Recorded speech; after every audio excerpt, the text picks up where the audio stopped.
foi sensível ao deputado André do Prado, que é deputado estadual, ao deputado Eduardo Cury, deputado federal eleito também pela região metropolitana, que estarão comigo amanhã nessa reunião, colocando um pouco de água nesse feijão, né, cobrando junto comigo a Artesp amanhã. Não dá mais, o Litoral Norte está indignado, os pais de família, os comerciantes, os políticos locais, né, por todas as multas que nós temos levado na rodovia dos Tamoios. Então, eu quero agradecer ao presidente, mais uma vez, já fiz esse agradecimento ontem, e amanhã teremos essa grande reunião. Que Deus abençoe, que seja uma boa reunião e que realmente nós possamos adequar a velocidade da rodovia dos Tamoios para 100 km por hora. Eu já entreguei um projeto, um estudo, né, que dá para elevar até 110 km por hora.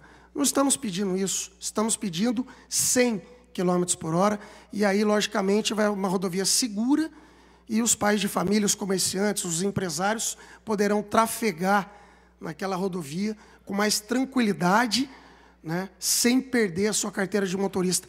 Quando tem que perder, se está a 120, 150, tem que perder mesmo. Não tem outro jeito. Mas a 100 por hora é uma rodovia muito segura e dá para ser feita, dá para ser adequada. Muito obrigado, senhor presidente. Que Deus os abençoe. Com a palavra, o nome do deputado Júlio César.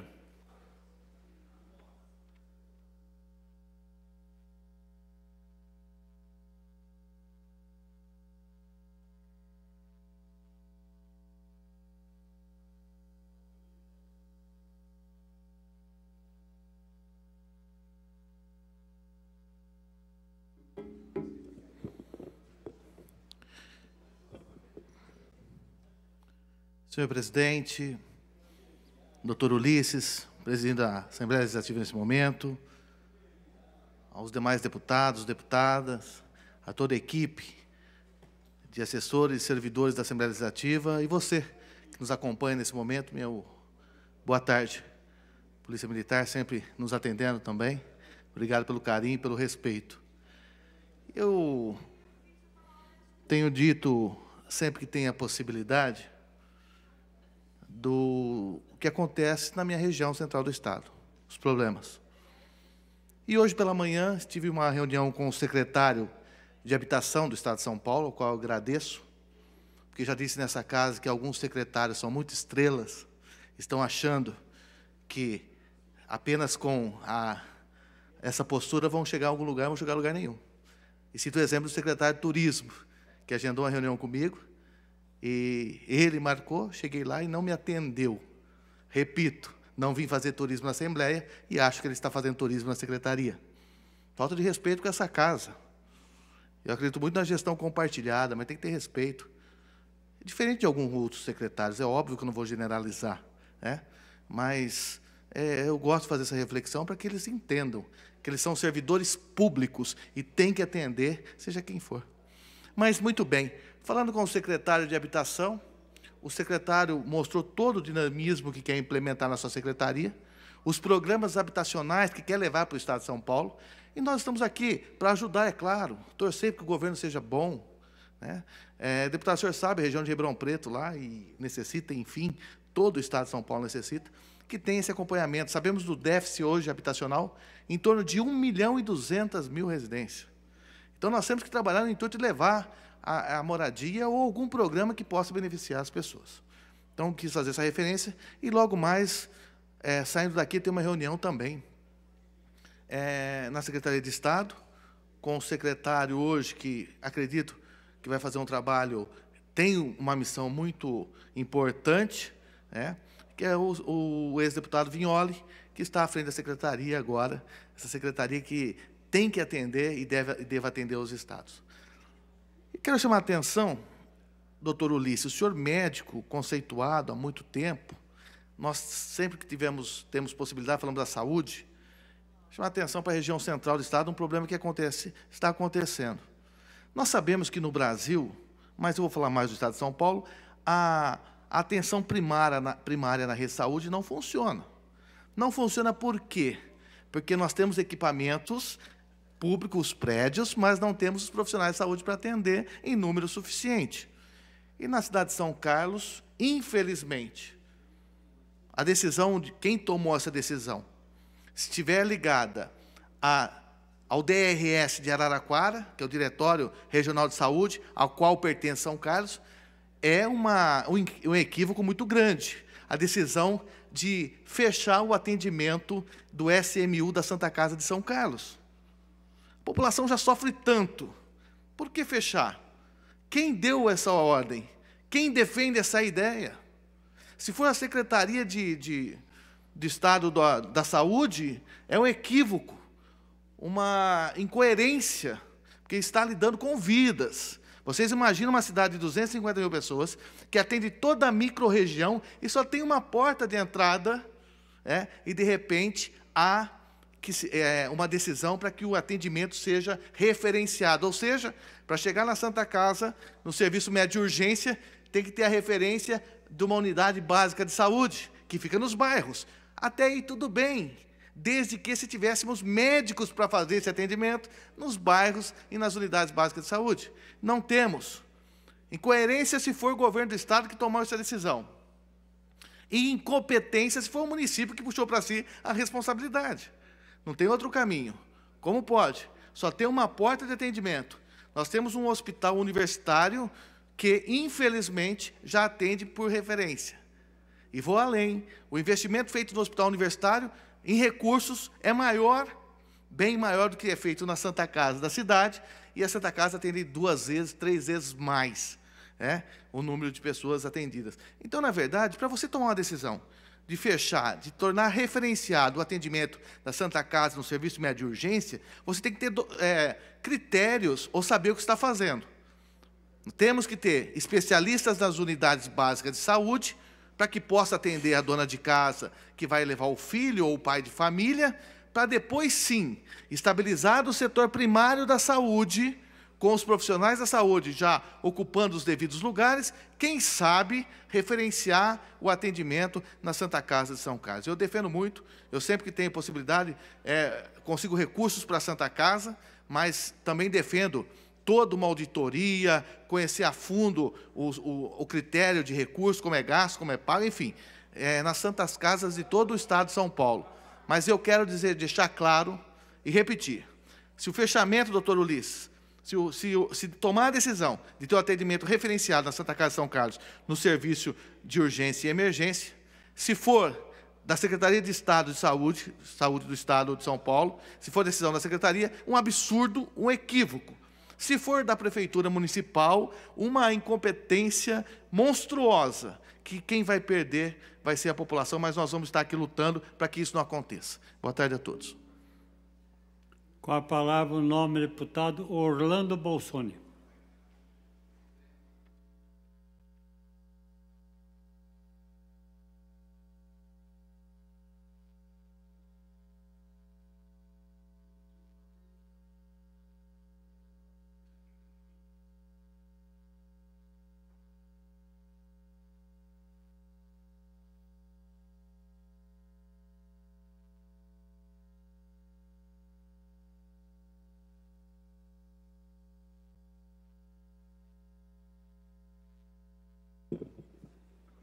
Senhor presidente, nobre deputado doutor Ulisses, saúdo as deputadas presentes na casa, na pessoa da deputada eleita Carla Moranda, uma honra recebê-la aqui, assim como espero que realize um trabalho tão importante quanto o seu esposo fez aqui na casa, que o credenciou a ser o prefeito de São Bernardo do Campo. Saúdo os nossos deputados presentes, deputado Júlio, meu querido amigo Amália da Construção, nossa referência, Reinaldo Augusto, e o líder Cássio Navarro, o deputado Rafael Silva.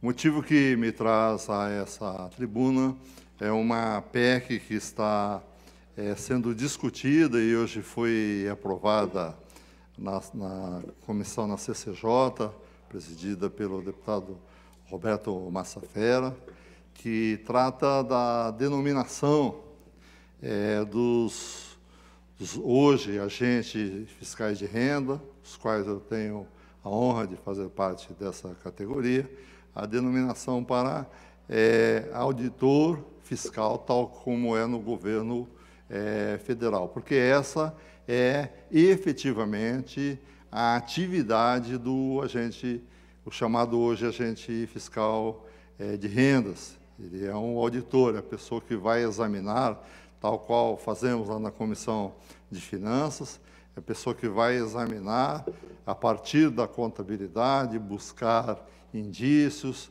procurar elevar a arrecadação, vai procurar combater a sonegação, e nós sabemos o quanto que é importante a receita pública. É um trabalho ligado diretamente ao desenvolvimento. E a nobre deputada que está chegando, os deputados que aqui vão permanecer, Reinaldo Augusto, Rafael, pedir atenção para a Comissão de Finanças, no sentido de que, se não existem os recursos, o trabalho que lembrou aqui o deputado Júlio César, vai faltar o recurso na saúde, vai faltar o recurso na educação. Então, é importantíssimo o trabalho de acompanhar a LOA, então, a lei chamada Lei dos Meios, que é a Lei Orçamentária Anual, o PPA, que vai ser examinado por essa casa, que deve ser enviado até 30 de junho pelo secretário Meirelles, para essa casa de análise, para depois, então, para os próximos 4 anos, fazer a projeção de todos os gastos, os investimentos, o modelo de desenvolvimento que São Paulo está escolhendo. Eu tive a honra de ser o relator do PPA, que se conclui nesse ano de 2019. O PPA tem essa característica de ser os três últimos anos, no caso agora da gestão João Dória, e mais o primeiro ano da próxima gestão, para dar exatamente um conceito importantíssimo da gestão da administração pública, nobre Coronel Atelhada, que é exatamente o sentido de continuidade. Então, que existem instrumentos, existem instituições, e o PPA, que é o grande planejamento do Estado de São Paulo, do Brasil, dos municípios, tem essa característica institucional. Ele não é um programa de governo, ele é um programa de Estado, visto que ele passa de um mandato para outro e para dar o conceito e o compromisso de continuidade. E, basicamente, nós vivemos 5 grandes desafios, no meu modo de ver, nesse momento difícil do país. E o primeiro desses desafios é a questão do assembleísmo, então, onde as pessoas falam com tanta facilidade dos assuntos. Se diz em economia, deputado Cássio Navarro, que todos têm uma solução simples, fácil para um problema complexo, só que não é viável. Então, é comum. E o assembleísmo é isso, a pessoa fala, e nós estamos vivendo hoje num momento difícil que passa o país, as pessoas vêm e apresentam soluções fáceis. Outra é a questão da burocracia. A burocracia tem um custo enorme para o nosso Estado, para nossas cidades e para o país, do modo geral, da forma como que ela está entranhada nos nossos costumes. A terceira é a questão do corporativismo. Nós estamos vendo na questão da Previdência, onde cada setor defende uma Previdência, uma reforma, mas desde que se preserve o direito da sua classe.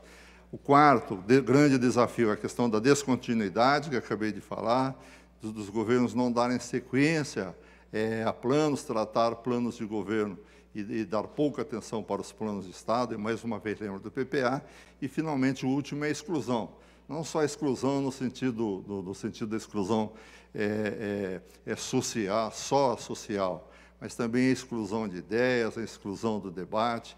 Então, esse momento é muito profícuo, e nós temos que nos dedicar. O Parlamento Paulista, em especial, o maior da América Latina, tem que ter essa preocupação de construir um novo país, um novo ciclo de desenvolvimento, temos certeza. Daí nós temos confiança naqueles que permanecem. Deputada Carla, deputado Reinaldo Augusto, aqueles deputados que permanecem, deputado Genásio, que há pouco estava aqui, e Coronel Telhada. Então, sucesso e a certeza que nós continuaremos o nosso trabalho, ou na universidade, ou nas nossas atividades, ou na liderança dos sindicatos, nós vamos continuar o nosso trabalho com certeza. Muito obrigado. Com a palavra, o nome do deputado Coronel Telhada.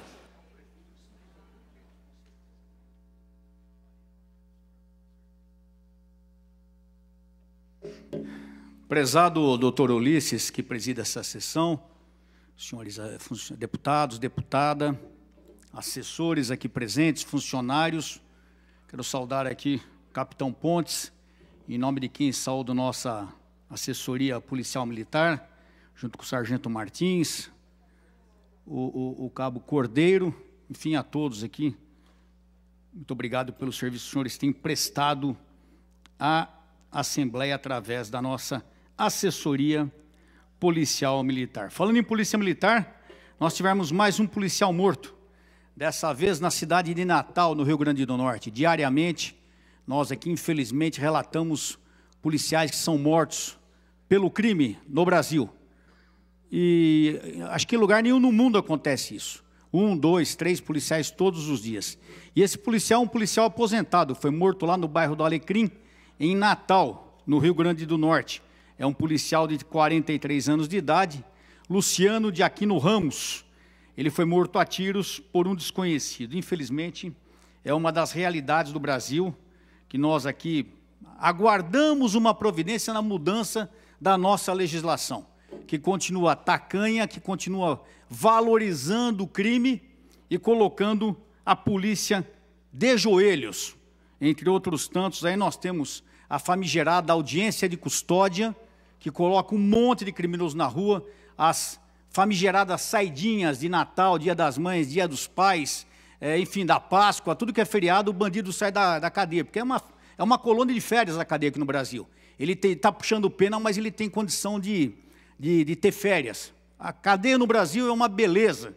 Parabéns, Brasil, pela maneira que o senhor trata seus criminosos. Não é à toa que todos os criminosos fogem para o Brasil, porque nós vemos que aqui o criminoso ele é valorizado em detrimento do cidadão e das polícias que lutam para manter a ordem aqui, mas não é fácil.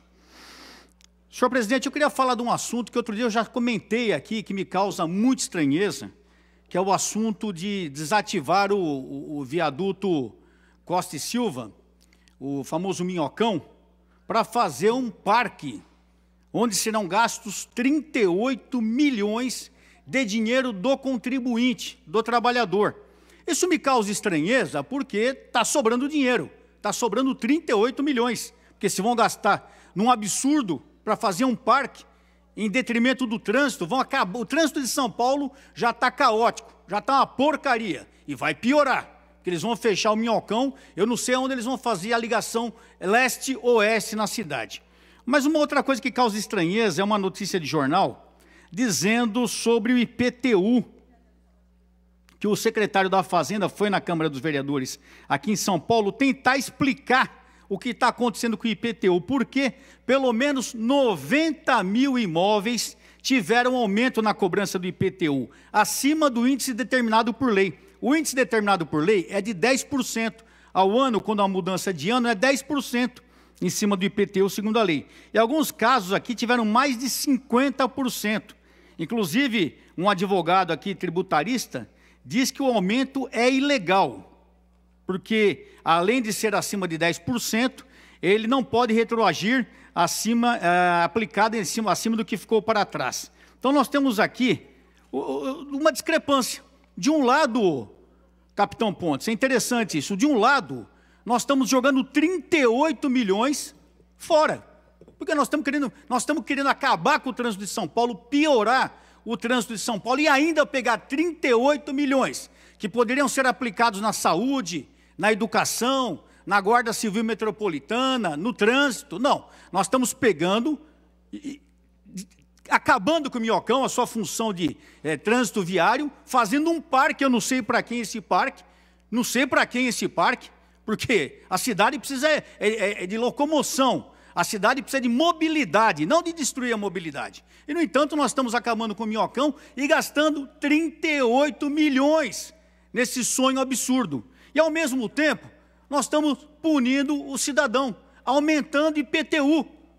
Aumentando IPTU. Sem falar aqui que o deputado Antônio Carlos falou agora há pouco das rodovias, do absurdo das multas nas rodovias, do excesso de... Aqui em São Paulo virou um parque de multa. Aqui em São Paulo o negócio está interessante. Eu moro, onde eu moro existe uma rua sem saída atrás do condomínio onde eu moro.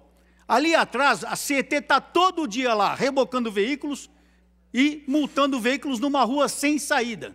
E na rua em frente, que é uma grande avenida em São Paulo, é um absurdo, você não consegue andar e você não vê a CET. O interessante, senhor presidente, sabe o que é? É que do lado dessa rua sem saída tem um estacionamento. A impressão que causa é que a CET trabalha para aquele estacionamento. Por quê? Os carros não podem parar na rua, tem que parar no estacionamento. E ali os carros são rebocados, são multados, e onde precisa da CET, que é no cruzamento, que é no trânsito, o dia que tem jogo, que é um absurdo, o senhor não manda, a gente não vê a CET.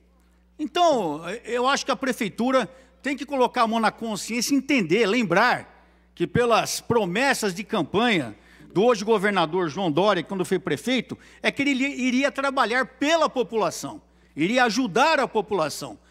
E isso nós não estamos vendo, porque além de trabalhar para atrapalhar o trânsito, a mobilidade, o nosso prefeito, o Bruno Covas, que é nosso amigo, nós temos consideração, prefeito Bruno Covas, por favor, se junte com o seu secretariado e veja o que está acontecendo.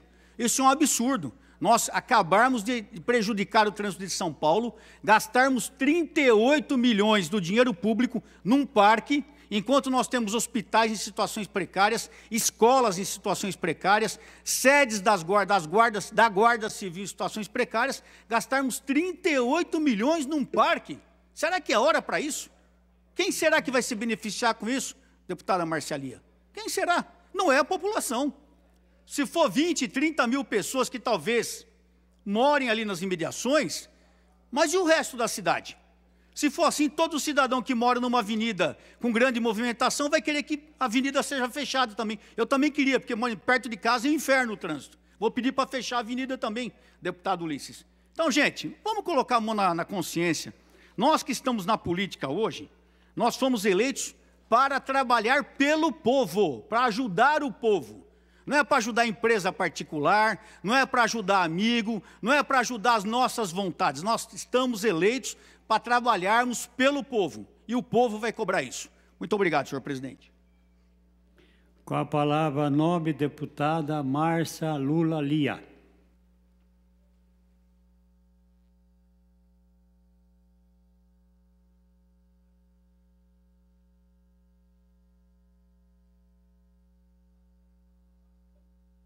Boa tarde aos colegas, deputados e deputadas, boa tarde, assessoria, e boa tarde àqueles que nos acompanham aí pelas redes sociais e por aqueles que estão nos assistindo pela TV Alesp.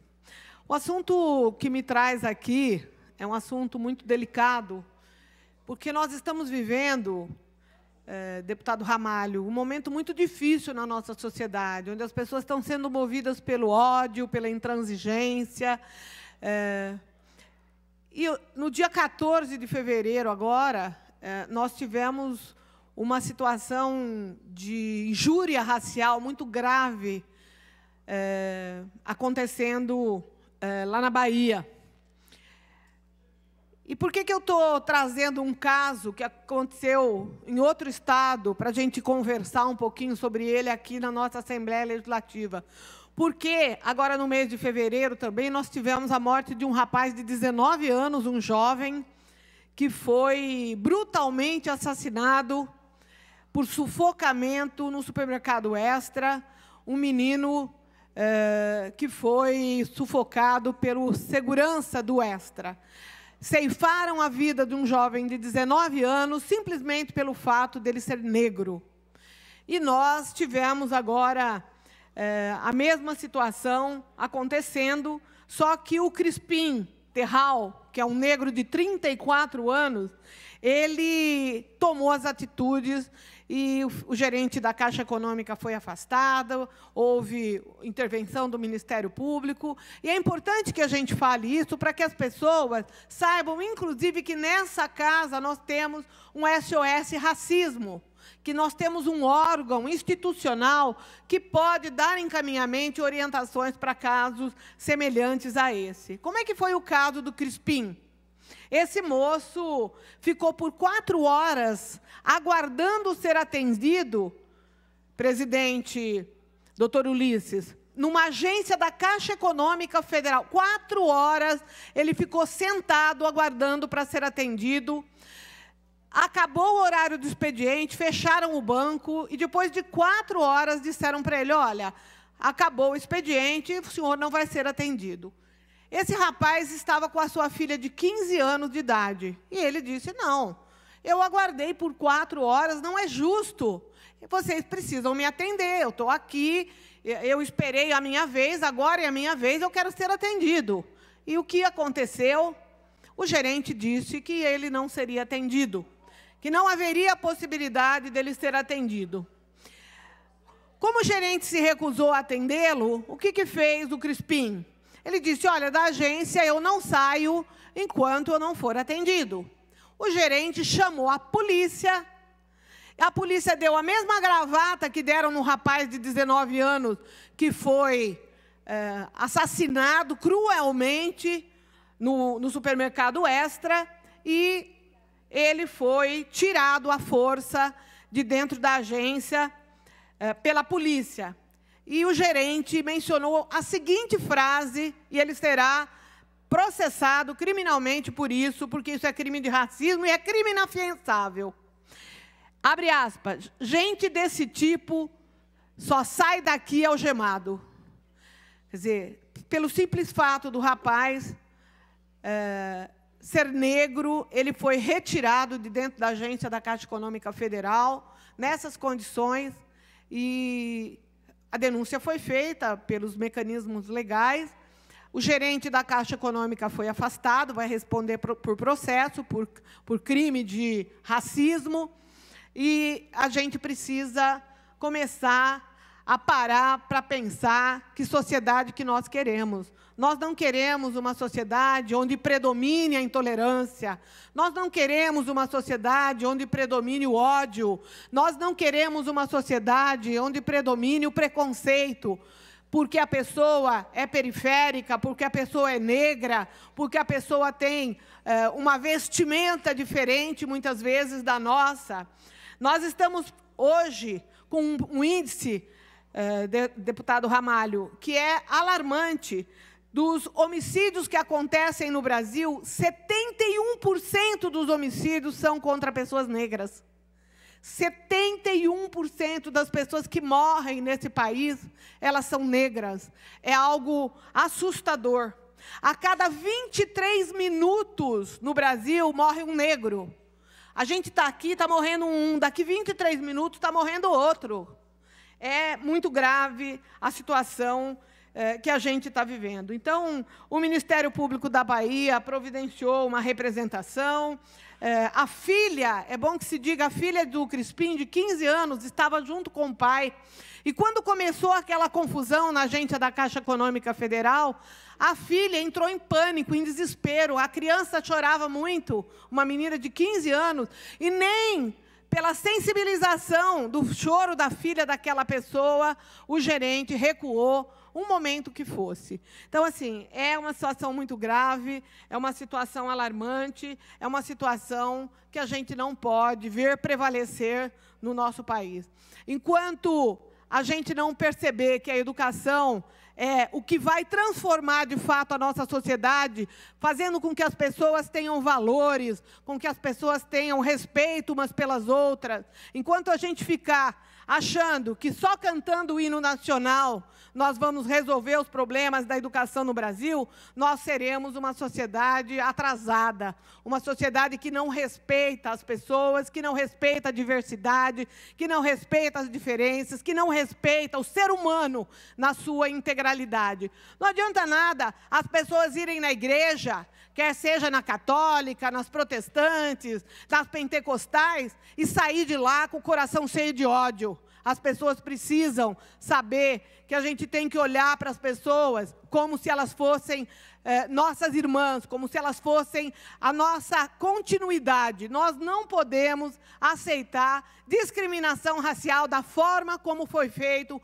com o Crispim lá na Bahia. E que a gente use isso como exemplo, deputado Barba, para que aqui o nosso SOS Racismo seja um órgão eficiente, eficaz e que consiga combater esse tipo de violência que tem acontecido com as pessoas negras nesse Brasil. Nós não vamos admitir, nós vamos fazer com que o nosso SOS Racismo funcione de fato para a gente coibir esses abusos absurdos que acontecem no nosso Brasil. Muito obrigado e desculpa ter passado do meu tempo.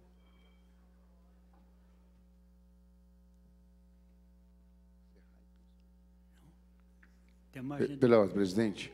Pela ordem, nome do deputado Barba. Eu pensei que se fosse pedir comunicação, alguma coisa. Não. Então, com a palavra, o nome do deputado Reinaldo Augusto.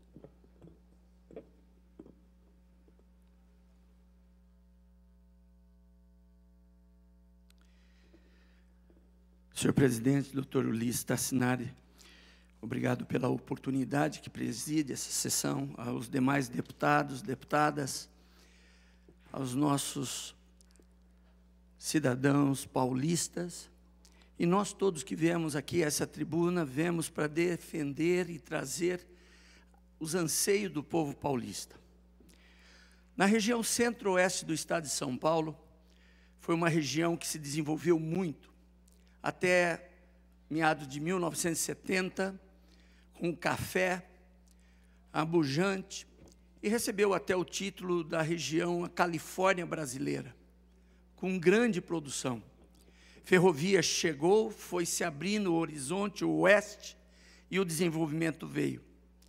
Com a geada de 1975, houve um grande êxodo populacional do oeste do estado de São Paulo, Paulista, Noroeste, Sorocabana, e com isso, migração para os grandes centros à procura de emprego e renda.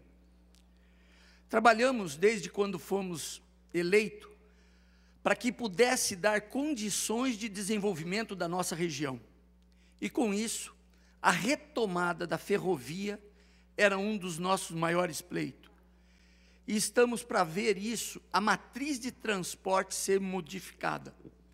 E com isso, a ferrovia vai ligar ao Porto de Panorama ao Porto de Santos, trazendo condições de desenvolvimento, barateando o custo do transporte.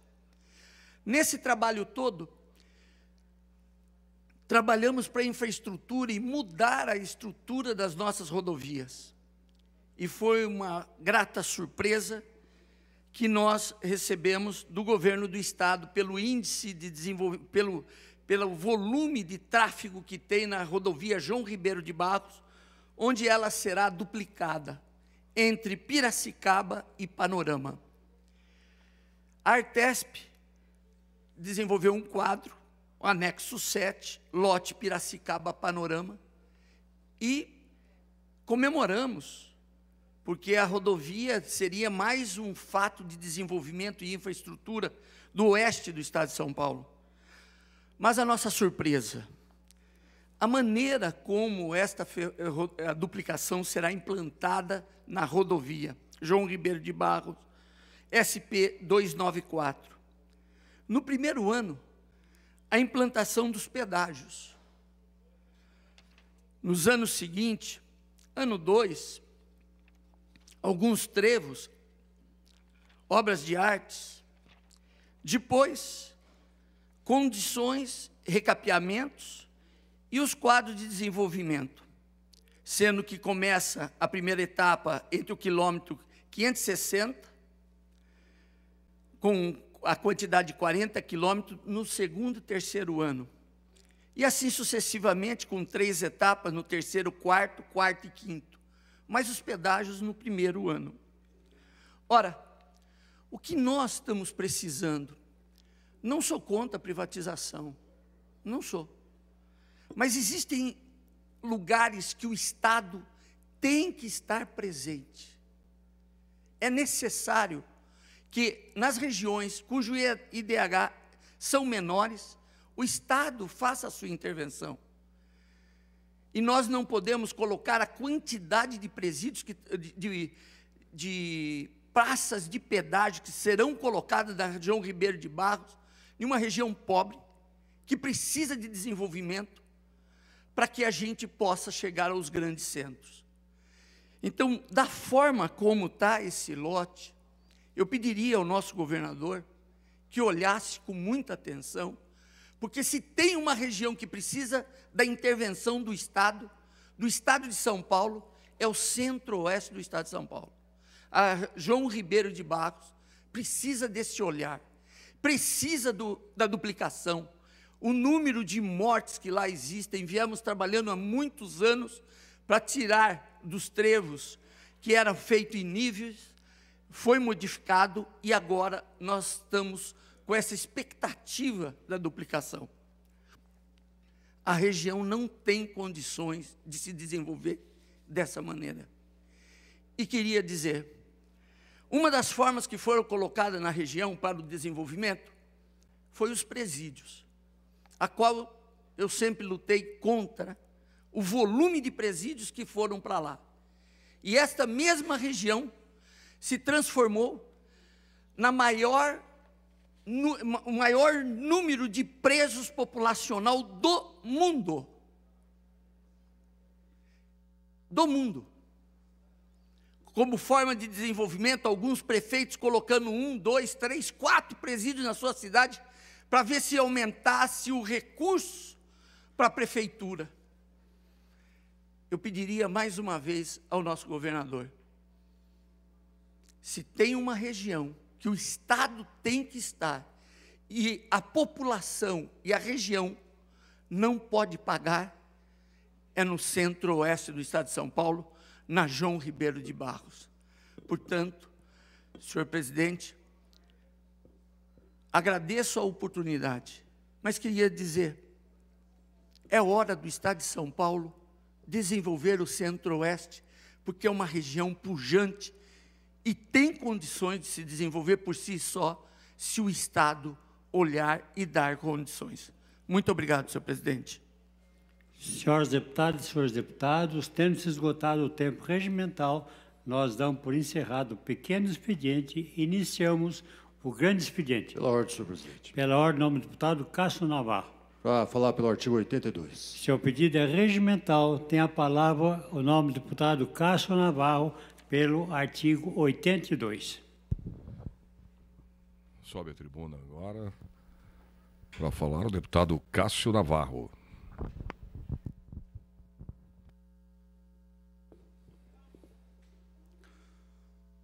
Boa tarde, senhor presidente. Todos os deputados, deputadas que fazem parte aqui da Assembleia Legislativa. Gostaria de cumprimentar toda a assessoria que nos auxiliam aqui nos trabalhos no plenário. Eu queria aproveitar esse momento para poder estar falando um pouco sobre algumas ações do nosso governo do Estado de São Paulo, que tenho muito orgulho de participar pelo meu partido e que ainda tenho orgulho de ter apresentado propostas que fizeram aí se transformaram leis e que hoje ajudam no dia a dia de muitas pessoas. Quero levar a atenção num momento em que nós temos aí notícias de alguns desastres que ocorreram aí em outros estados.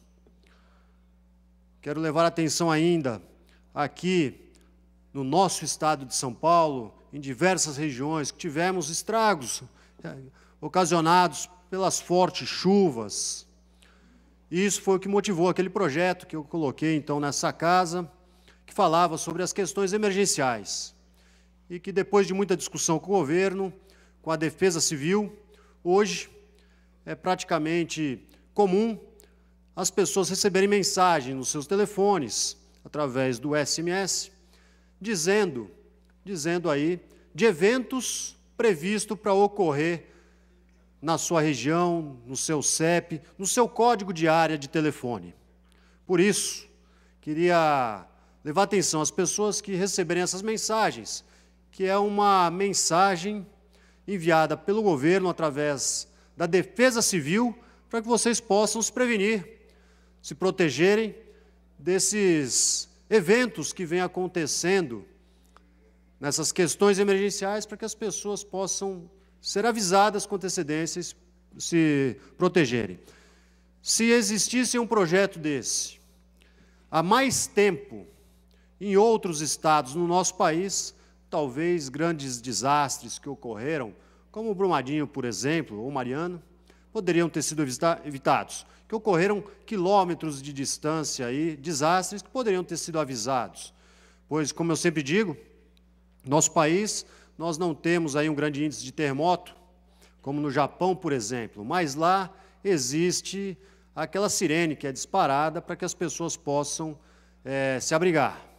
Assim como nos Estados Unidos, por exemplo, que tem a temporada de furacões, também as pessoas são avisadas com antecedência e acabam se protegendo, saindo dos seus lares até, muitas vezes, para não serem atingidas. Mas aqui, no estado de São Paulo, nós temos este grande projeto que, junto à Defesa Civil, conseguimos emplacar e que funciona muito bem para poder garantir a segurança de todas as pessoas aí que vivem em áreas que, muitas vezes, são aí áreas que recebem esses eventos, principalmente nesse momento das fortes chuvas.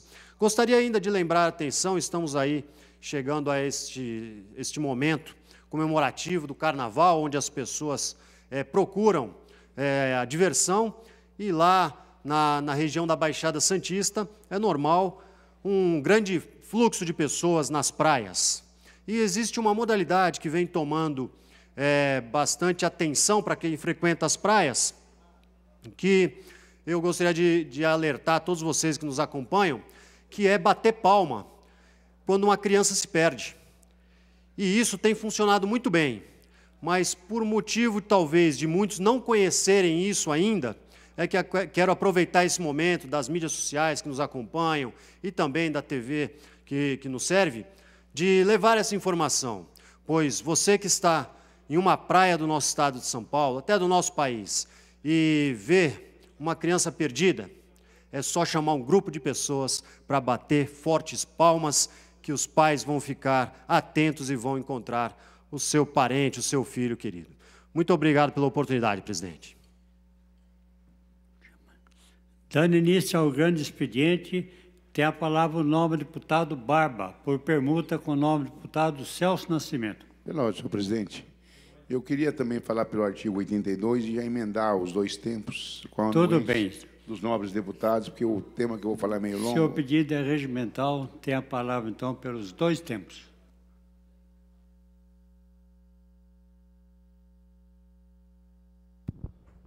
Portanto, terminamos há pouco o pequeno expediente, entramos no grande expediente. Sobe agora a tribuna para falar o deputado Teoniro Barba, do PT.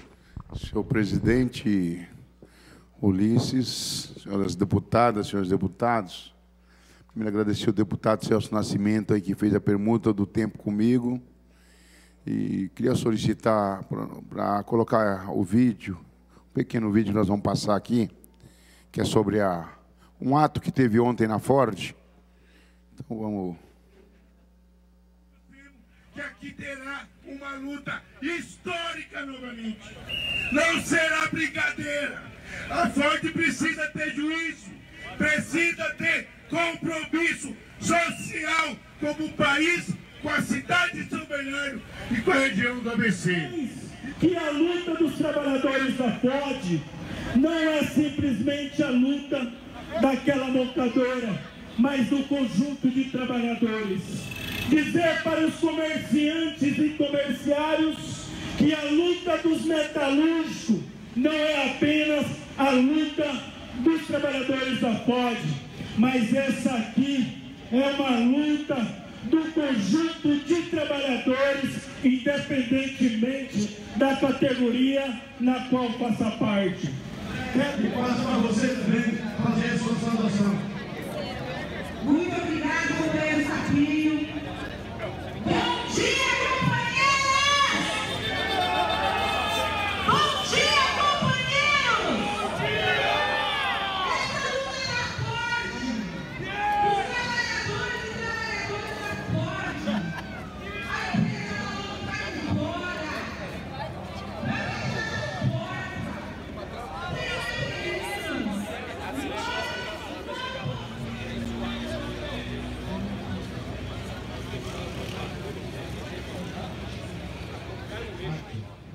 A nossa luta será difícil, a nossa luta depende da unidade, depende da solidariedade, depende da compreensão de todo companheiro e companheira. Trabalhador direto na Ford, trabalhador terceiro e de toda a sociedade, que é esta manifestação, tem o papel de divulgar quais serão as consequências para a nossa região.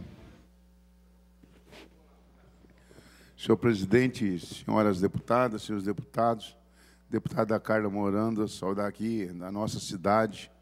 Eu estive lá hoje com o prefeito, Orlando Morando, nos recebeu. Eu moro em São Bernardo, dia 18 de agosto, agora, Ramalho, deputado Ramalho, vai fazer 56 anos que eu moro em São Bernardo do Campo. Cheguei lá em 63, fui morar em frente à Volkswagen, no quilômetro 23,5, né? Sou criado numa vila chamada Vila São José, Jardim Silvina, região ali.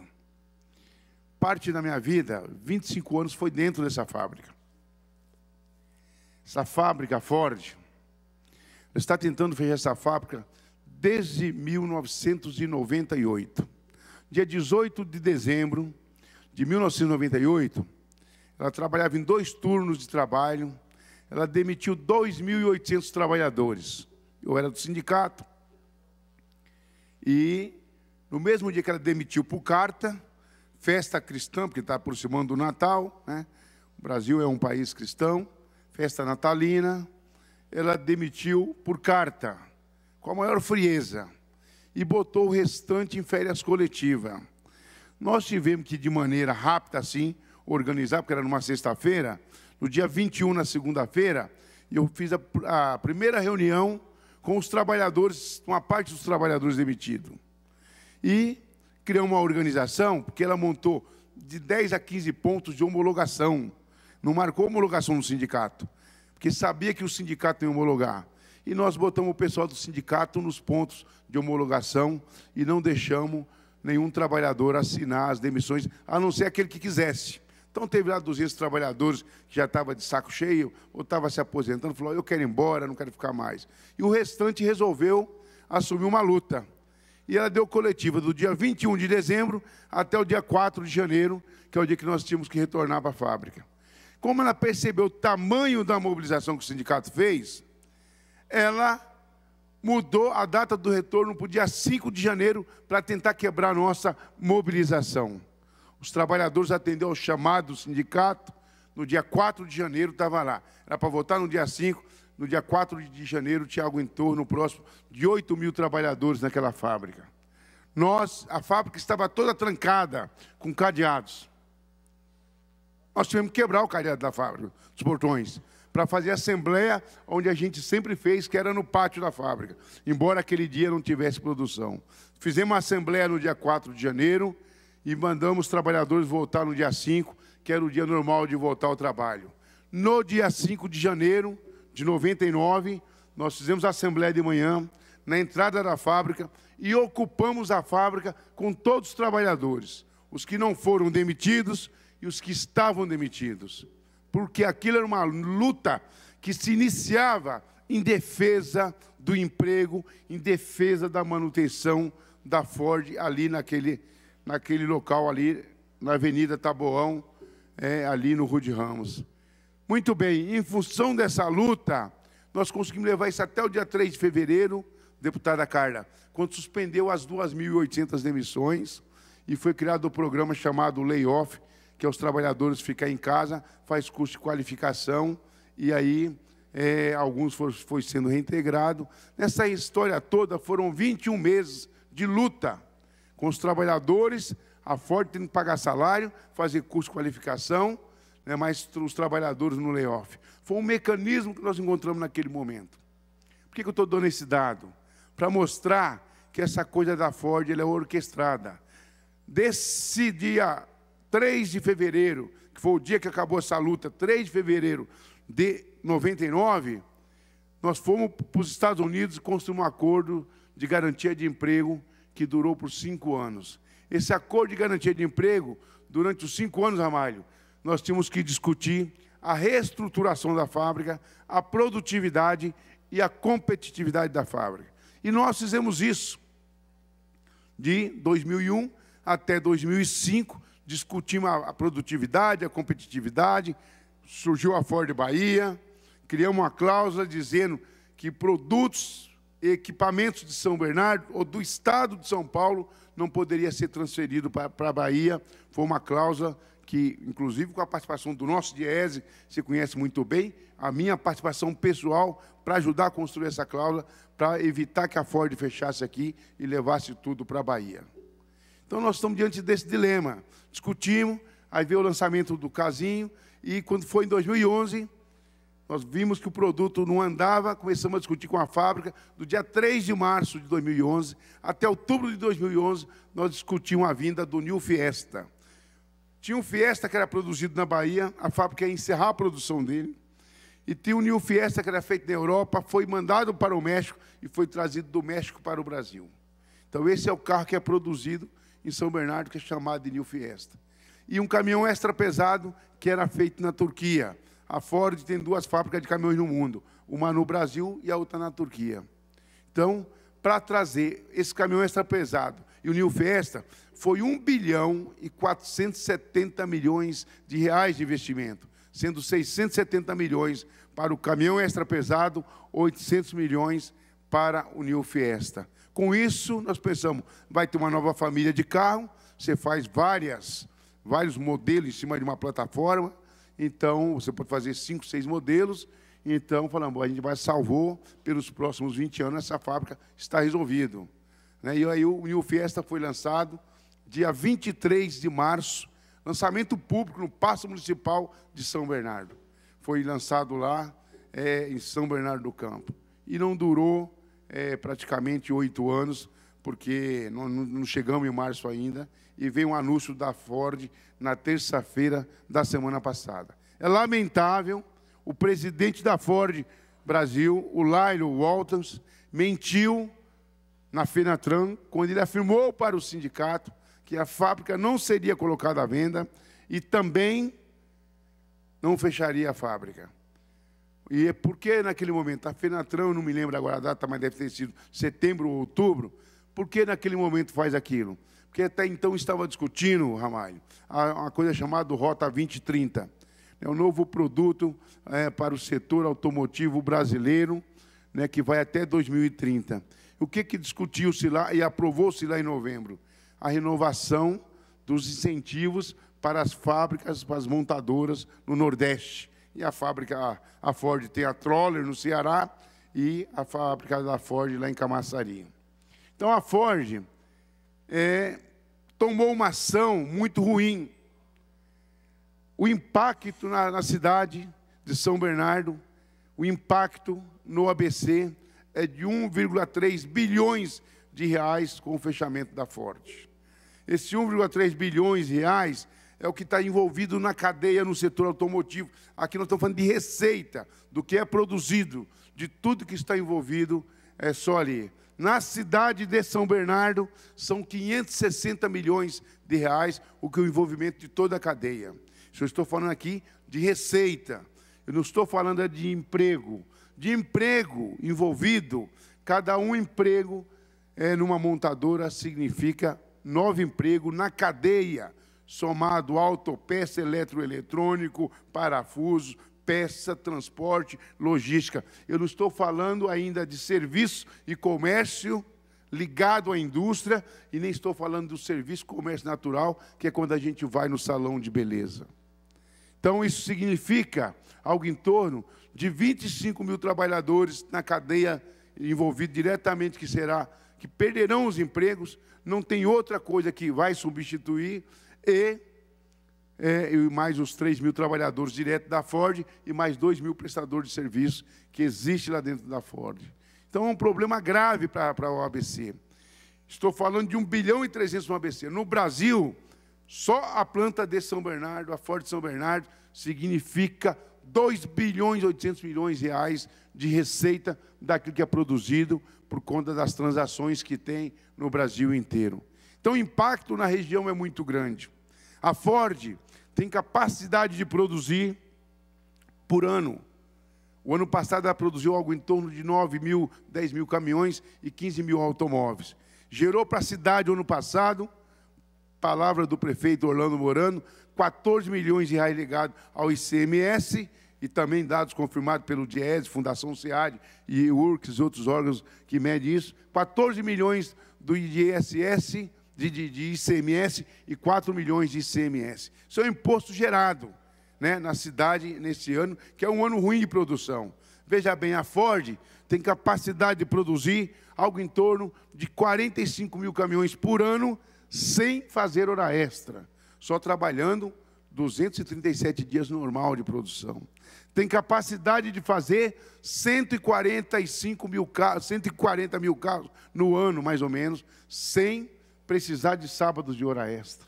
Olha do que eu estou falando, não é, gente, não é qualquer coisa, é muito dinheiro que está envolvido nisso. E é muito dinheiro que eles estão usando para anunciar o fechamento. Não para anunciar o fechamento.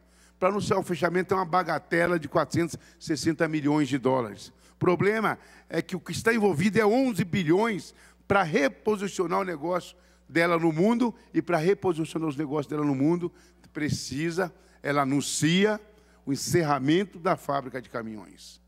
O que a Ford está fazendo, Ramalho? Nós vimos, alguns anos atrás, 3, 4 anos atrás, o incêndio da Boate Kiss. Ninguém está preso, nenhuma família foi indenizada. Aí vem Mariana, 2015. Barrado estoura, ataca o meio ambiente, ninguém está preso, nenhuma família foi indenizada.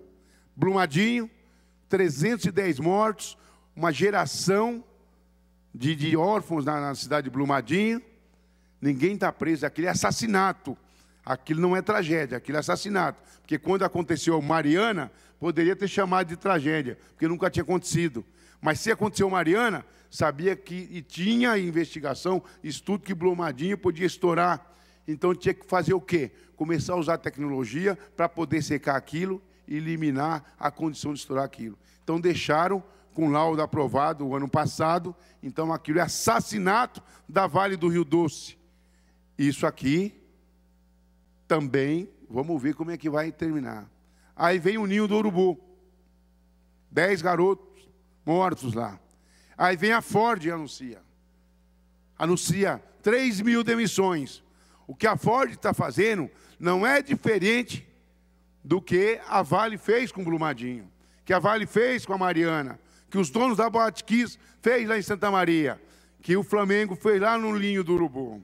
Porque pode resultar degradação de famílias. Uma família, quando perde o emprego, você é sindicalista, você sabe disso, quando a construção civil anuncia uma quantidade de demissão, como é que os trabalhadores e as trabalhadoras entram em crise. Então, nós estivemos hoje reunidos com o prefeito, e aqui o prefeito está com uma postura muito boa nessa questão da Ford. Solicitamos a ele para agendar, daqui até sexta-feira, uma reunião com o João Dória e com o Meirelles, porque nós queremos discutir essa questão da renovação do ICMS da Bahia. Não é que nós queremos que a Bahia feche, não.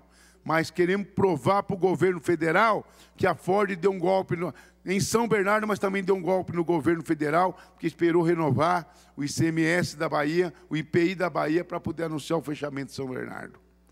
Nós vamos, o sindicato, o Wagner Santana, que é o presidente, Rafael Marques, trabalhador da Ford, José Quixabeira de Anchieta, coordenador do sindicato lá dentro, também trabalhador da Ford, vai para Detroit no dia 7. Vai conversar com a matriz. Nós queremos achar saída, nós queremos achar solução.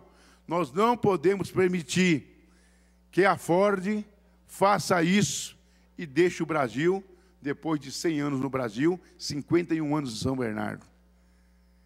Esse é o tamanho do prejuízo que nós podemos ter. Então é lamentável que a direção da Ford está fazendo. Rogério Goldfarb, eu conheço você pessoalmente. Você presidiu o Sinfávia, você presidiu a Anfávia, Associação Nacional dos Fabricantes de Veículos. Nós discutimos com vocês produto, nós negociamos com vocês produto, nós negociamos com vocês a reestruturação dessa fábrica. Vocês precisam ter juízo, vocês precisam recuar nessa posição e ver que vocês têm uma boa fatia de caminhões. É 25% no mercado brasileiro que eles têm. É a 4ª montadora.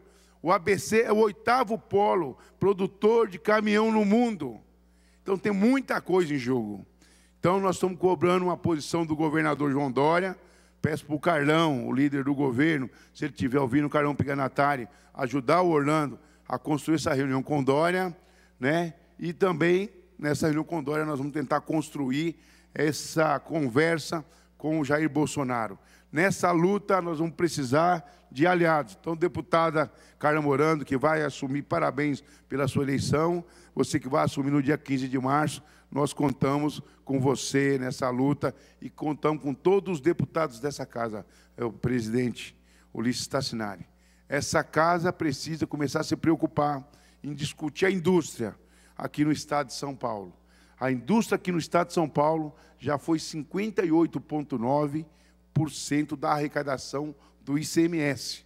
Hoje é apenas 32%. Olha quanto nós perdemos de lá para cá. Porque nós perdemos muita indústria no estado de São Paulo na guerra fiscal. E nós precisamos começar a defender a permanência da indústria aqui no estado de São Paulo. E essa é uma luta de todos os deputados, ela não tem coloração partidária. Nós vamos colocar nossas brigas, com as nossas disputas, mas eu queria convocar os deputados dessa casa para isso e transformar essa minha fala numa moção de apoio aos metalúrgicos e encaminhar para eles. Muito obrigado. Com a palavra o nome do deputado Rafael Silva, por permuta com o nome do deputado Antônio Salim Curiati.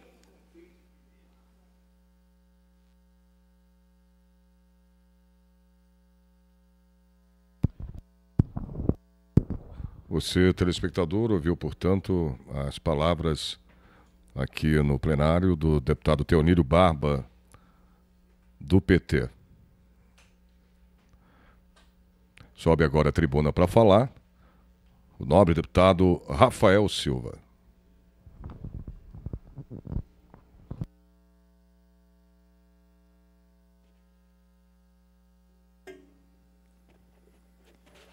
Senhor presidente, nobres colegas, a realidade de uma nação, ela é produzida pela realidade da consciência das pessoas. Se nós analisarmos as sociedades, veremos que são diferentes. Em sociologia, nós aprendemos que não existe sociedade inferior ou superior.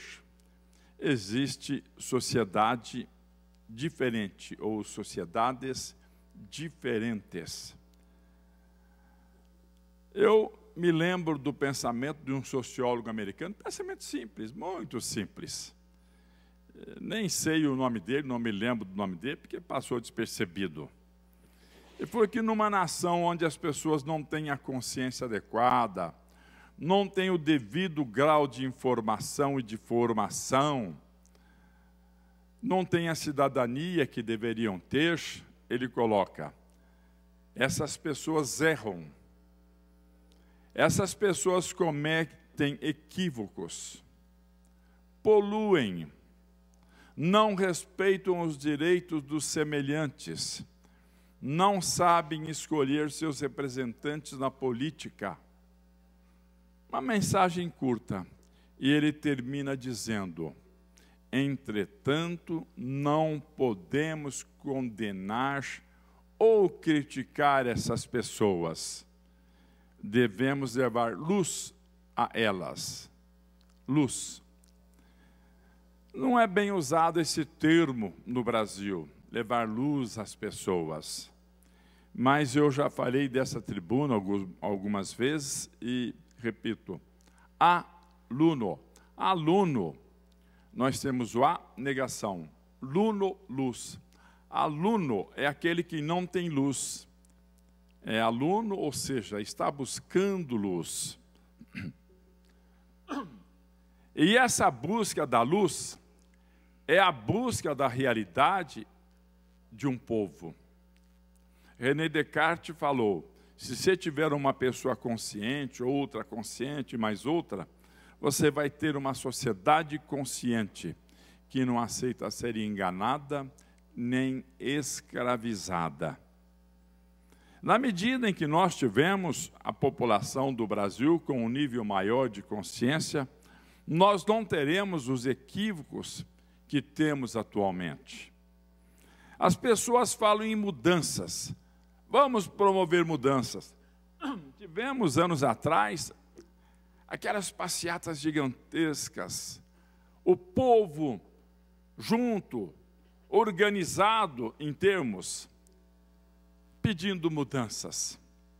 Aí, quando algum jornalista perguntava para um participante desses movimentos: que mudanças? Aí você tinha uma série de coisas ditas sem a menor condição de um lastro promovido pela reflexão. O próprio Immanuel Kant, um dos maiores filósofos da história, ele nasceu em 1724 e morreu em 1804. Ele fala da maioridade, mas não é da maioridade cronológica, 18 anos, 21, 25, não. Da maioridade da consciência, da maioridade mental. Essa maioridade da consciência, quando atinge um povo, automaticamente ela transforma a vida desse povo. Um povo consciente não apenas escolhe bem seus representantes, mas sabe cobrar. Um outro sociólogo americano tem um pensamento simples também. Falou que o bom eleitor, aquele que escolhe o passado, as propostas, analisa a seriedade, a capacidade do político, é o bom eleitor. O eleitor excelente é aquele que faz isso tudo: vota, acompanha e cobra. Esse é o eleitor excelente. Ou seja, esse eleitor acaba promovendo a mudança da realidade da sua nação. Eu tenho ouvido falar muito da violência. Não, porque a violência é prender, muda a lei, muda isso, muda aquilo. É lógico que temos que mudar as leis. A lei ela tem que ser dinâmica, porque a sociedade humana é dinâmica. Ela não é estática em seu comportamento, como a sociedade da formiga e da abelha. O comportamento desses insetos é o mesmo ao longo do tempo, ao longo dos milênios. O homem não. O homem, ele tem um dinamismo muito grande em sua realidade, em sua verdade. Então, as leis precisam de mudança. As leis, elas representam, podem representar a sanção negativa. Nós temos na sociedade humana a sanção positiva e a negativa. As duas são importantes. Positiva é quando o camarada faz tudo certo, o seu comportamento é reconhecido, ele é valorizado, ele estuda, ele se desenvolve, ele passa a ocupar uma posição dentro da sociedade produtiva, vamos colocar dessa forma. Agora, o aspecto negativo do reconhecimento é quando o indivíduo transgride, desrespeita os direitos do semelhante. Então você vai ter a sanção negativa. E isso faz parte da educação também. A educação, ela prevê o aspecto positivo do comportamento e o aspecto negativo.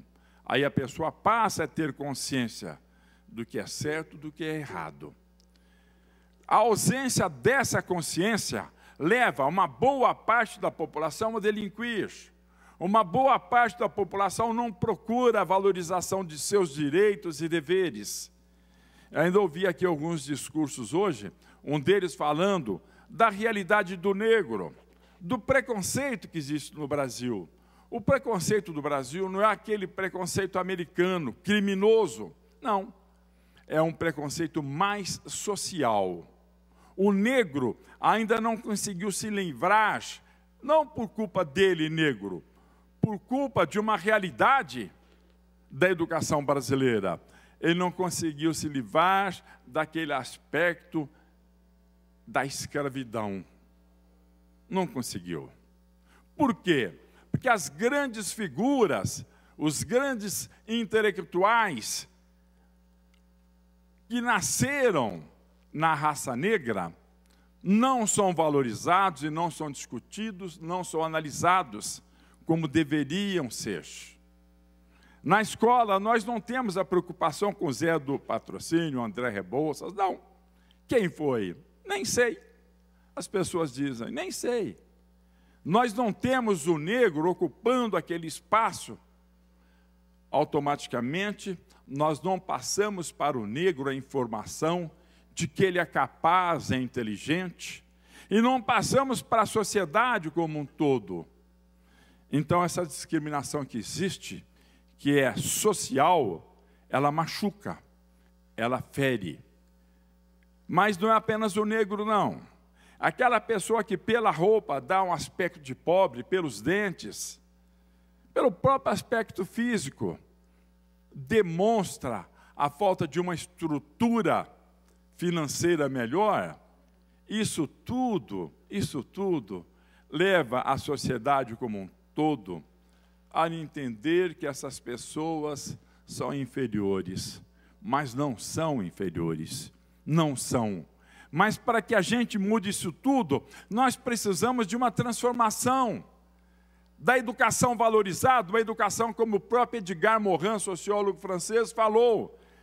A educação que deve vir dos órgãos de comunicação de massa, que são importantes, a educação das escolas, e somente essa educação da cidadania, da ética, da valorização do indivíduo, somente essa educação pode mudar o patamar de uma nação. Se alguém me falar, não, mas os presidentes que por aí passaram não têm conhecimento. Tem conhecimento disso tudo. E mesmo aquele que não tem conhecimento ou que não teve, ele tem toda uma estrutura em sua retaguarda de elementos preparados para entenderem esse assunto. O que falta nesse país é vergonha na cara de muitos administradores, que eles poderiam começar a mudar a nossa realidade. Se você for à Suécia, eles estão fechando presídios. Não sabem o que fazer com aqueles prédios. No Brasil, não. Se nós analisarmos o número aí de pessoas condenadas que não foram presas, detidas, nós vamos ver que o Brasil precisa de mais e mais penitenciárias. Infelizmente, o jovem brasileiro não tem uma perspectiva, não tem um sentido para a sua vida. A criança também não tem essa perspectiva. Então, com uma facilidade muito grande, esses jovens entram para a criminalidade. Eles não têm a oportunidade de buscar um outro caminho. Não têm a orientação necessária. A televisão não dá essa orientação. Nossos governantes não dão essa orientação, não se preocupam com essa orientação. Encerrando, senhor presidente, eu quero mandar uma mensagem para as guardas municipais. Estamos às vésperas de uma mudança radical aqui no Brasil, com respeito à Previdência. Os guardas municipais, eles desempenham o papel de polícia. E desempenhando o papel de polícia, eles precisam ser considerados como polícia, para efeito dessa nova engenharia que teremos na Previdência Social. Eles têm que ser comparados ao policial, porque eles atuam como policial. Eles estão ali defendendo a população nos momentos muito importantes. Eles participam desse tipo de trabalho e de ação. Então eu peço aos nobres colegas deputados para que usem sua influência junto a elementos do governo federal para que os membros das guardas municipais tenham o mesmo reconhecimento dos policiais valorosos que atuam em nossa nação. Só isso, senhor presidente. Não, senhor presidente. Pela ordem, nome do deputado Campos Machado. Para não utilizar o artigo 82, pela liderança Seu pedido é regimental. Tem a palavra o nome do deputado pelo artigo 82. Tem para ocupar a tribuna. Sim. Vocês ouviram as palavras do deputado Rafael Silva e, neste momento, sobe à tribuna para falar o deputado Campos Machado, do PTB.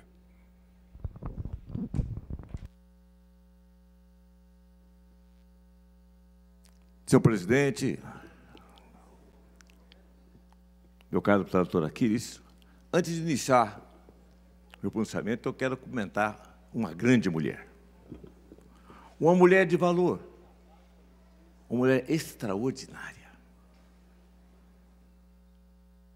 uma mulher de caráter, uma parceira de vida, de sonhos, e que sabe o que significa a palavra amor.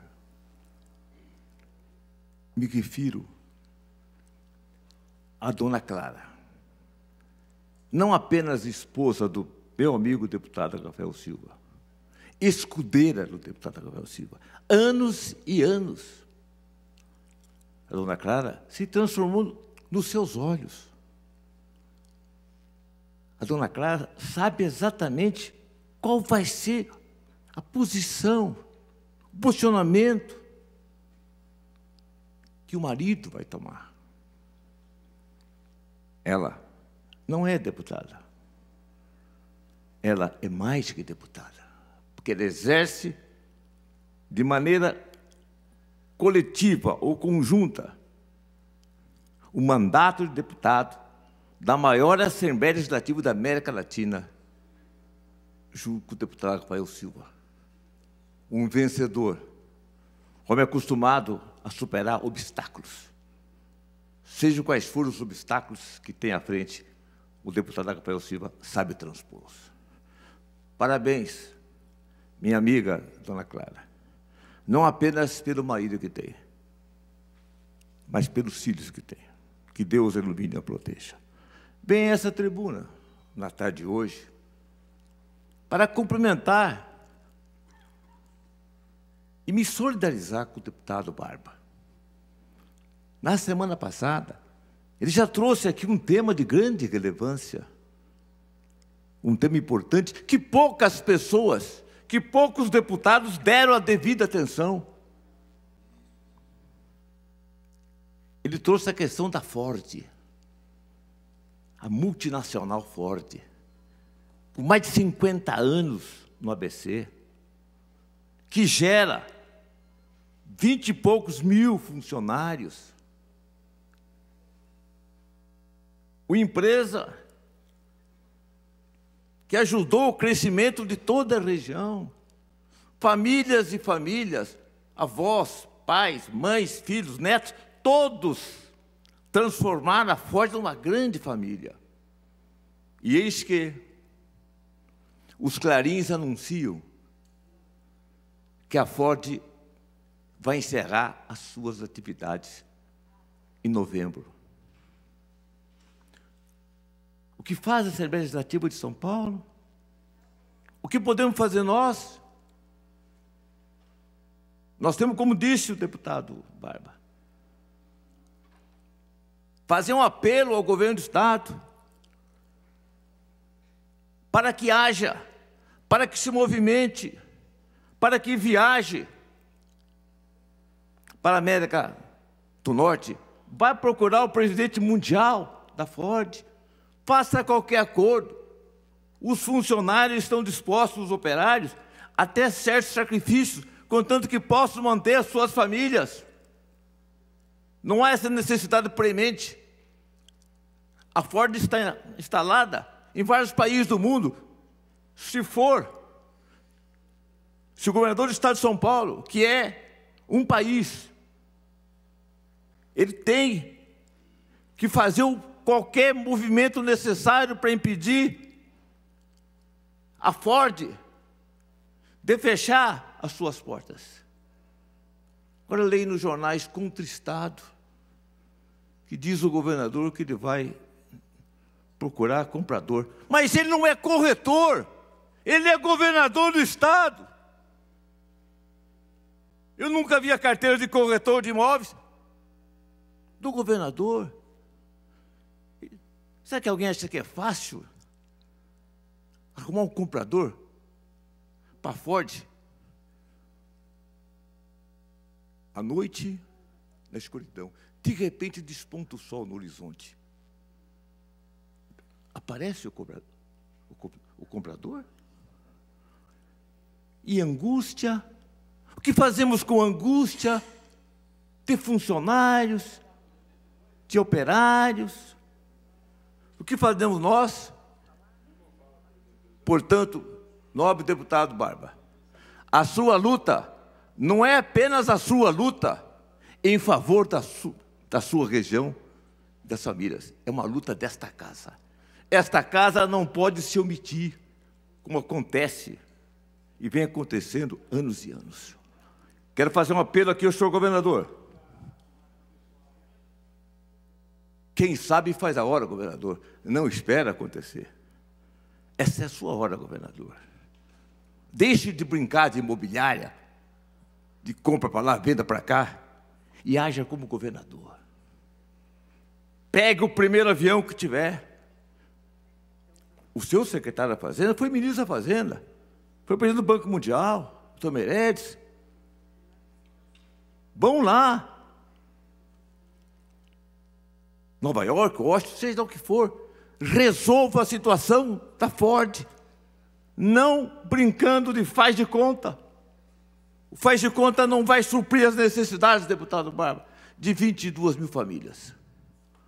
Antes de terminar, senhor presidente, eu queria, se houver concordância dos nobres deputados presentes em plenário, diante das circunstâncias, e na ausência do líder do governo e da liderança do PSDB, hoje eu só vejo aqui, o PSDB hoje desapareceu. Não. Desapareceu. Eu só vejo Vossa Excelência. Não vejo mais ninguém. Isso acontece sempre. Por exemplo, na semana passada, quando o governador Geraldo Alckmin é atacado, bate um vento terrível, é um tsunami, retira os deputados do PSDB do plenário. E vem um simples parlamentar do PTB defender o doutor Geraldo Alckmin. As pessoas têm memória fraca. Antigamente, tinha alquimista em todo lugar do Estado. Quantas vezes eu vi as pessoas ficarem de pé aqui? Viva o Alckmin! Hoje eu olho do lado, o deputado do PSDB sai de um, do outro, sumiram. Desapareceram como se fosse passe mandraquiano. Mas antes de encerrar, senhor presidente, em atenção às maledicências, às mentiras, às maldades, às inverdades, às infâmias, às leviandades, tudo o que se está querendo fazer, buscando um propósito imundo, indecente, de tentar macular as eleições de 15 de março. Não vão, não. Não vão, não. E o incrível é que não há nenhuma representação formulada contra o presidente da casa, nenhuma. Simplesmente surgiu lá, do nada, um deputado e quis conversar com o promotor público. Curiosamente, o doutor Silvio Marques. E ali ele foi ouvido em declaração.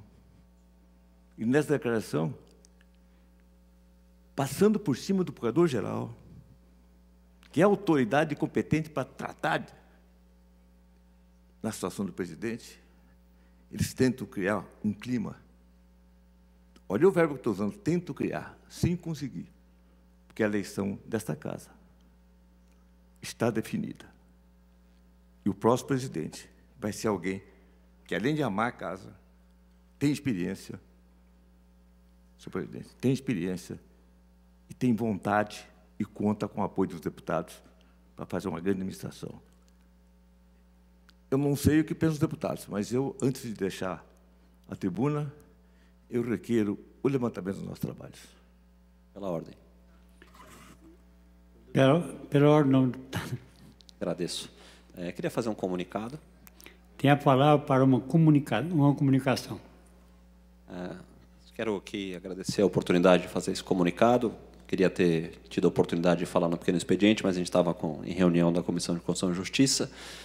Dizer sobre dois assuntos. Em primeiro lugar, agradecer o apoio dos colegas pela aprovação ontem do nosso projeto de lei, número 28, que instituiu a política estadual de transportes metropolitanos. E essa política tem alguns objetivos. O primeiro deles é garantir a prioridade do transporte público coletivo ao transporte individual. A segunda prioridade desse projeto é garantir a prioridade do transporte não poluente em relação aos poluentes. E, em terceiro lugar, reconhecer os novos modais, que são realidade, principalmente nas cidades da nossa região metropolitana, a própria capital, que são os usos dos modais chamados compartilhados, as bicicletas compartilhadas, os patinetes e até pequenas motos. A gente, com esse projeto, que a gente espera ver sancionado pelo governador João Dória, a gente reconhece essas inovações tecnológicas, incentiva as pequenas empresas, os empreendedores e principalmente as startups que trabalham para melhorar a vida do cidadão nas grandes cidades, e, ao mesmo tempo, reconhece essa realidade.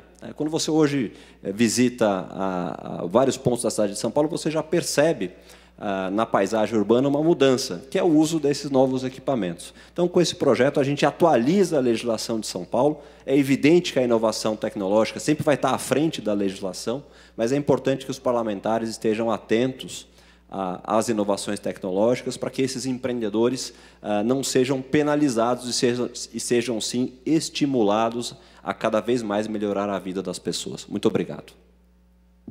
Olá, senhor presidente. Pela ordem, nome do deputado Barba. Para uma comunicação. Para uma comunicação. Primeiro, agradecer ao deputado Campos Machado. Em nome dos trabalhadores da Ford, eu posso dizer isso, porque eu me sinto trabalhador da Ford até hoje. Eu passei 25 anos lá. Ontem, em Campos, você precisava ver, 6 horas da manhã, chovia torrencialmente, os trabalhadores chegando para poder a gente fazer um grande ato na porta da fábrica. Depois seguimos em marcha até o Paço Municipal, encaminhada, dá mais ou menos de 10 a 12 quilômetros, com chuva, com família, com criança, e nós fizemos esse ato, né? Então, quero agradecer as tuas palavras, né? E gostaria que os demais deputados dessa casa fossem manifestando o dia a dia. Essa não será uma luta pequena, não. Naquela fábrica nós já fizemos greve de 50 dias, nós já botamos fogo naquela fábrica, já quebramos portão naquela fábrica, e alguma coisa estranha está para acontecer, né? Vai depender muito da postura da fábrica. Naquela fábrica nós vamos lutar para salvar, para manter os empregos ali naquela região. Então, seria importante que essa casa, como o segundo maior parlamento da América Latina, se manifestasse, inclusive através de documentos. Quem puder fazer carta, enviar ao sindicato dos metalúrgicos, aos trabalhadores da Ford, A prefeitura de São Bernardo, o prefeito está tendo uma postura legal, não tem um problema em dizer isso, tem nos recebido, tem dialogado principalmente conosco, comigo e com o sindicato. Então, eu fico feliz pelas tuas palavras e direi isso aos trabalhadores da Ford amanhã ou depois, com certeza. Nós vamos ter atividade, eu vou retratar aqui as tuas palavras. Muito obrigado. Fazer mais um comunicado, Pela senhor ordem, presidente. deputado, para um comunicado. Agradecer mais uma vez a oportunidade, solidarizar com as palavras do deputado Campos Machado, com as palavras do deputado Barba, dizer que ontem a gente esteve no Palácio dos Bandeirantes e o governador João Dória, muito sensível ao assunto da Ford, mencionou mais uma vez a postura do governo do Estado de estar ao lado dos trabalhadores na busca de uma solução. A primeira solução, que é evidentemente paliativa, mas de grande valia para os trabalhadores, é o compromisso conseguido junto ao presidente da empresa, compromisso conseguido pelo governador do Estado, da manutenção desses empregos até o final do ano. O segundo compromisso do governador é na busca de um novo comprador, de uma nova empresa que assuma essa planta. E ontem, em coletiva, já disse, o governador antecipou a existência de pelo menos 3 empresas interessadas em adquirir aquele espaço, e aí a gente vai ter a definitiva manutenção dos empregos, que é o que a gente espera. A expectativa de todos é que nos próximos dias, provavelmente após o Carnaval, haja o anúncio de uma dessas 3 empresas, ou eventualmente uma 4ª, uma 5ª, que possa ficar com a planta da Ford e manter, e quem sabe até ampliar os empregos. Esse é todo o esforço do governo do Estado de São Paulo. Pela ordem, senhor presidente. Pela ordem, deputado Barba. Só para informar o deputado Bruno, a questão que está garantida até novembro é um acordo firmado com a Ford no ano passado, entre o sindicato, os trabalhadores da Ford, aprovado em assembleia na porta da fábrica. Então, nós estamos agradecendo a posição do João Dória. Vamos ver se ele vai nos receber. Foi o pedido que nós fizemos para o Orlando hoje. Fiz o pedido aqui para que o Carlão, o líder de vocês, ajudasse, para ver se ele nos recebe até sexta-feira, porque no dia 5 vai uma missão para os Estados Unidos dialogar com a matriz liderada pelo sindicato. Então, só para ajudar. A outra questão é que nós não estamos trabalhando nessa lógica de quem vai comprar Ford. Nós vamos trabalhar primeiro a lógica da defesa, da manutenção, da produção de produtos, de emprego. Eu fiz um histórico aqui do impacto econômico que tem na região e na cidade. Agradeci o prefeito pessoalmente, o Orlando, ter nos recebido. Mas a nossa primeira luta é fazer com que a Ford garanta os investimentos aqui.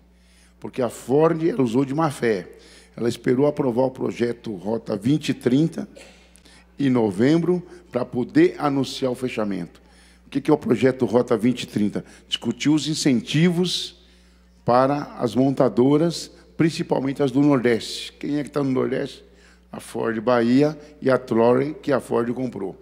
Aprovado esses incentivos, ela negou o tempo todo na FENATRAN, que é a feira de caminhões em Anhembi, que não ia vender a fábrica e que não fecharia a fábrica. O sindicato cobrou essa posição. Tinha muito comentário de venda, não vamos vender e nem vamos fechar. Então, o presidente mentiu para nós, como pode ter mentido para o João Dória. Então, é bom o João Dória também ficar esperto, porque a fábrica agiu de má fé. Senhoras deputadas e senhores deputados, havendo um acordo de lideranças, esta presidência, antes de dar por levantados os trabalhos, convoca vossas excelências para a sessão ordinária de amanhã, à hora regimental, com a mesma ordem do dia de hoje. Está levantada a sessão. Presidida pelo deputado doutor Ulisses, do PV, encerramos, portanto, os trabalhos de hoje desta sessão ordinária aqui no plenário Juscelino Kubitschek. Lembrando a você, telespectador, que a próxima sessão acontece amanhã, quinta-feira, a partir das 14h30 da tarde. Você continue aí ligado na programação da TV Alesp.